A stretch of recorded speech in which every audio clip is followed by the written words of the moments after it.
Thank you so much again for being able to join us today, Lucy. It is my pleasure to help a family who has suffered as much as yours in any way. This whole deal that this counselor and him have created is what is continuing the suffering of my daughter and our family. So let's see if you can finally put an end to their cruel stubbornness. And I can say the exact same thing. All right, let's allow ourselves to place our personal feelings about one another aside for this meeting. In the end, we all want what's best for Terri. Let's all allow Lucy to commence asking questions or clearing up whatever she needs to. Thank you, Cleo. She has an excellent point. We all want what's best for Terri, so let's all keep that as the focus of our attention and emotion. Michael has asked me to look over this because he believes that there may be significant indications that Terri would not want to remain in a vegetated state, that she would have preferred to be taken off of assisted living care. Yeah, he keeps saying that, but he has no way to prove it. He might have married my daughter, but I'm the one that gave birth to her. I think I know her a little bit better than he does. And I'm not here to say who knows Terri better. We just want to figure out what she would have wanted in this predicament. We're also not trying to change the way you see your daughter. Just please remain open to the idea that she may not be the same little girl that you raised. She is allowed to have her own thoughts and beliefs, and it doesn't make you a failure as a parent. They are different from the beliefs that you wish she would have. All right, I'll allow myself to remain open. Okay, Lucy, what are the facts you have to present to us? Well, first I want to start off with the evidence that everyone has already heard.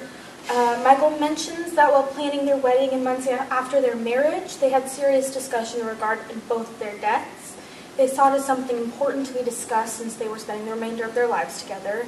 Can you please describe those conversations again? And everyone remember, everything said in these meetings will be recorded for the court. Yes, of course. Anything that you need, Lucy. The first time we discussed end-of-life decisions was actually Terry's idea. We were picking out our wedding invitations, and for some reason it struck her to talk about our wills. The biggest things that Terri made clear in that initial conversation was that if she could not make decisions for herself, she would want me to, because her parents have a much more conservative mentality than we do. You keep saying that. But she's probably just saying that because she knows you're liberal. If you really knew her, you know she was a people pleaser. I think you, Michael, and I are very aware of the characteristics of Terri. But we will all get a chance to speak, so please let him finish. Thank you. As I was saying, that was the first time. The second time, she actually began to write out some of her decisions, including that I would or her counselor would be her representative when she could no longer represent herself. And if there ever came a time that she was only artificially alive, like she is now, then she would rather have herself die naturally. Was there anyone present for these conversations, like a lawyer or witness? No, there wasn't. But I was finally able to locate that piece of paper. I also have other documents that she has handwritten to prove that it's her writing. If she was really serious about that, she would have brought in a lawyer or a witness. Regardless, this is still great evidence. Okay, Cleo, it says you were seeing Terri for 3 years all the way up to her cardiac arrest, correct? Yes, that is correct. As we discussed over the phone, we've ordered a subpoena so you can legally share what you and Terri discussed in your sessions. Could you give us any information that might be helpful? Of course. Terri was not in the adequate mental state to make any end-of-life decisions the 3 months that I saw her prior. But I'm going to be speaking of her decisions prior to the mental health and physical decline. Okay, so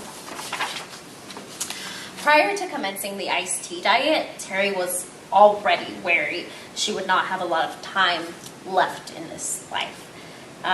She had gone through a breakthrough with her eating disorder, but still felt fearful of recovery.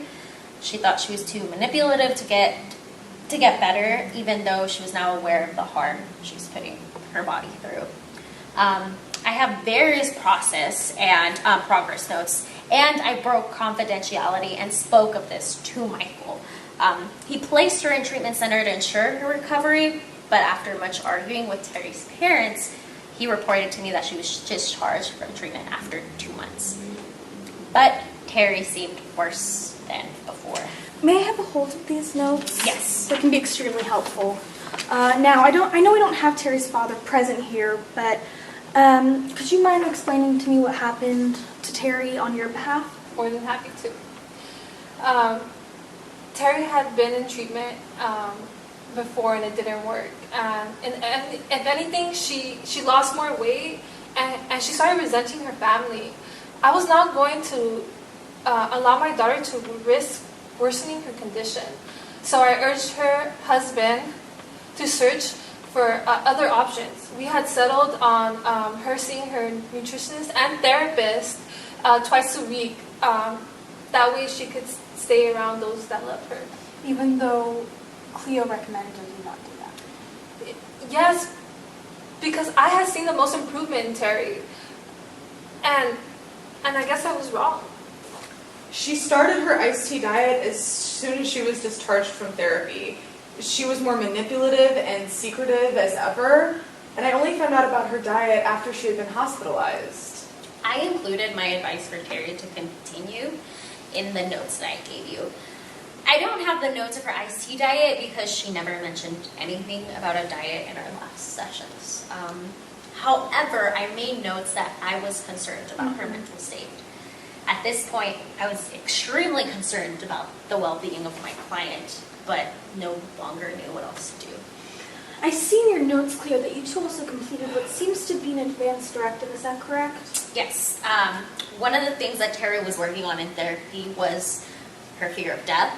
An exercise we did to help her with this, once she was ready, of course, was to think about end-of-life decisions. To help with her anxiety around the subject, I promise it was not a formal legal document, just for her healing. However, it does list everything that an advance directive would.